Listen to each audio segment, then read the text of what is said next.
তৃতীয়ার দিন শেষ ঠাকুর দর্শন ছিল আমাদের চেতলা অগ্রণী। এটা নিয়ে সোশ্যাল মিডিয়ায় দেখেছিলাম নাকি বেশ ভালো হয়েছিল, তাই দেখতে চলে গেছিলাম সপরিবারে। আর তারপরে 1 ঘন্টা লাইনও দিই, তত পর্যন্ত ঠিকই ছিল। তারপরে কি হলো সবাই একটু দেখে নাও।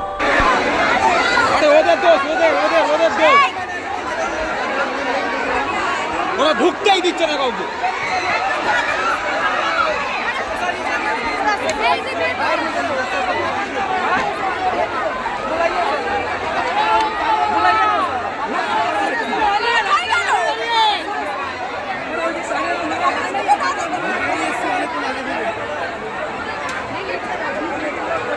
অনেক ঝামেলার পরে একটা ছোট্ট গেট দিয়ে আমরা ফাইনালি প্যান্ডেলটায় ঢুকি, আর খুব তাড়াতাড়ি দর্শন করেই আমরা বেরিয়ে আসি, কারণ ওখানে সিচুয়েশনটা খুব খারাপ দিকে চলে গেছিলো। কিন্তু মায়ের মুখটা দেখে আর প্যান্ডেলের থিমটা দেখে বুঝতে পারলাম এত লোক হওয়ার কারণ কি।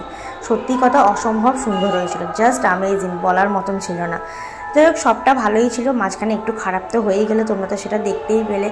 আশা করি বাকি দিনগুলো আর এরকম হবে না, ওরা একটা প্রিপারেশন নিয়েই নেবে। সাডেনলি এত লোক হবে হয়তো ওরাও বুঝতে পারেনি, তার মধ্যে আবার তৃতীয়ার দিন, সবটাই ওদের ভাবনা চিন্তার বাইরে ছিল, ইনফ্যাক্ট আমাদেরও ভাবনার বাইরে ছিল। যাই হোক, প্যান্ডেলটা খুবই ভালো হয়েছে, আমার তো ভীষণ ভালো লেগেছে। তোমাদের কেমন লাগলো প্লিজ কমেন্টে জানিয়ে। চলো টাটা।